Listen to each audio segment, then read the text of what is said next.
26 नवंबर का जो एहतजाज था उससे मुताल्लिक भी नोटिस जारी कर दिए गए हैं। अली अमीन गंडापुर साहब का नोटिस जारी हुआ है, उमर अयूब साहब का हुआ है, असद कैसर साहब का हुआ है। क्या ये इन लोगों को वार्न किया जा रहा है या फिर सीरियसली इन के जो वारंट गिरफ्तारी जारी हुए हैं उस पर एक्शन होगा? इस पर भी आज के प्रोग्राम में बात करेंगे। इसके अलावा अमेरिका में इमरान खान के बेटों की मुलाकात हो रही है अमेरिकन जो एडमिनिस्ट्रेशन के लोग हैं उनसे, तो इन मुलाकातों का क्या नतीजा निकलना है? रिचर्ड ग्रेनेल के बाद कांग्रेस जो विल्सन भी इमरान खान के हक में दोबारा पोस्ट कर रहे हैं। सो ये देखना है कि इन तमाम चीज़ों का क्या नतीजा निकलता है और आने वाले दिन में इसकी क्या सिग्निफिकेंस देखेगी। लेकिन जो वज़ीर मुमलिकत तलाल चौधरी साहब हैं उनका बयान जो है वो इंतहाई दिलचस्प है। वो ये कहते हैं कि ये कुछ भी कर ले, इनको अब कोई किसी किस्म का रिलीफ नहीं मिलना, और इस एतमाद की क्या वजह है कि वो अमेरिका में उनके बेटों के मौजूद होने के बावजूद समझते हैं कि उनको अमेरिका से कोई इमदाद या मदद नहीं मिलनी। इसी पे बात करने के लिए मेरे साथ मौजूद हैं आमिर इलियास राना साहब, सीनियर सहाफ़ी हैं, तज्ज़ियाकार हैं, किसी तारुफ के मोहताज नहीं हैं। ईसार राना साहब सीनियर एनालिस्ट हैं।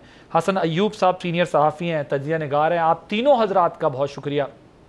राना साहब, I will start with you. ये जो सेनेट इलेक्शन की गुड़ी थी, ये मुख्तसर नौयत की थी, वन टाइम ट्रांजैक्शन थी, बग़ैर आगे कुछ फार्मूला आगे जिस तरह चलना होता है वो तय किए बगैर थी, और अब दोबारा आमने सामने आ गए हैं लोग? आपकी क्या अंडरस्टैंडिंग है? ये मन चले का सौदा है ना, तो बस जितना था उतना हो गया।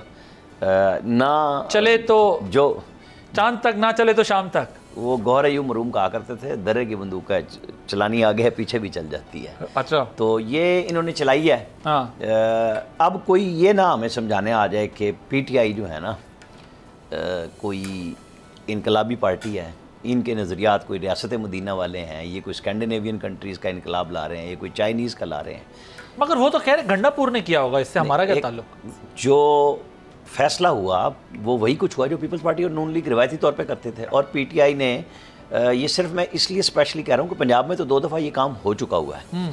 केपी में इतनी मेजॉरिटी के साथ बैठ के इतनी कमज़ोरी दिखाना, ये गंडापुर का नहीं, ये इमरान खान का फैसला है।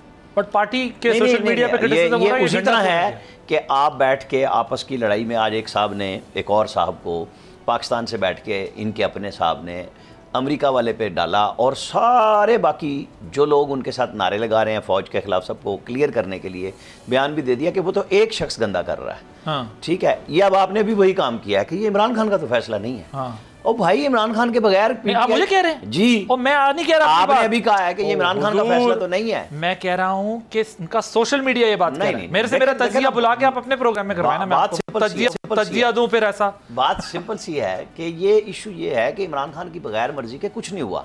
अगर कुछ हुआ होता तो जो कल बहनें मिली थी परसों, तो वो ट्वीट भी आता, उस पर बरहमी का भी इज़हार भी होता, बल्कि उन्होंने जिन लोगों को शक था कि ये इन्होंने कोई बस एमी कहानी की है, तो वो भी वजाहत हो गई कि मिर्ज़ा साहब और आदम सवाती समेत सब अप्रूवल से हैं, वो उनकी पहले की अप्रूवल मौजूद है।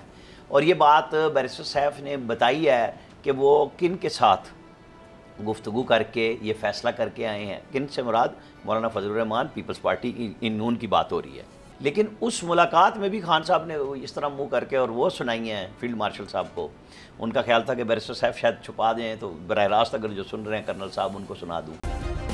सब्सक्राइब करें और बेल दबाएं ताकि कोई खबर रह न जाए।